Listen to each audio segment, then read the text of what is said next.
Żewġ Niġerjani ta' 38 sena u 29 sena u Indjan ta' 23 sena inżammu arrestati wara tresqu l-qorti il-ħadd filgħodu akkużati b'ħasil ta' flus. Il-prosekuzzjoni qalet kif l-imputati tresqu l-qorti b'akkużi ta' ħasil ta' flus u allegat frodi permezz ta' relazzjoni virtwali magħrufa aħjar bħala Romance Fraud wara rapport li daħal lill-Pulizija minn Maltija.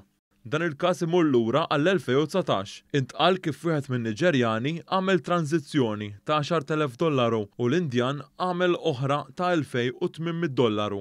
Il-prosekuzzjoni talbet għall-ifriżar tal-assi tal-imputati bid-difiża appellat biex l-ifriżar ikun tal-ammont li ħadu minant il-vittma.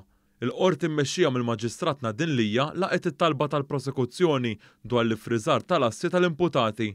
Fil-qorti intqal kif wieħed mill-akkużati diġà jinsab fil-faċilità korrettiva ta' Kordin minħabba involviment f'każ ieħor ta' Romance Fraud fuq anzjana fejn ma' numru ta' persuni oħra allegatament ħadu €58,000.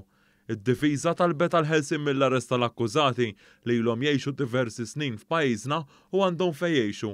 Il-prosekuzzjoni oġġezzjonat u qalet li l-investigazzjonijiet għadhom għaddejjin u għatem numru ta' xhieda li jridu jiġdu fosthom il-vittma stess. Żiedet li l-investigazzjonijiet qed waslu biex jinkixfu aktar nies li qed jagħmlu dawn it-tip ta' frodi. Il-qorti mmexxija mill-Maġistrat Lija ma laqgħetx it-talba għal ħelsien mill-arrest u talbet lill-prosekuzzjoni biex ittella x-xhieda mill-aktar fis. L-imputati wieġbu mhux ħatja għall-akkużi miġġuba kontrihom.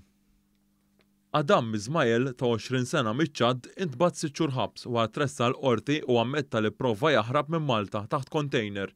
Fil-qorti, il-prosekuzzjoni mmexxija mill-ispettur mis-sezzjoni tal-Immigrazzjoni Frankie Sammut qalet kif il-ħadd għal ħabta tal-5:09 ta' filgħodu l-imputat ipprova jaħrab minn pajjiżna taħt container fuq il-katamaran Nas Qallija.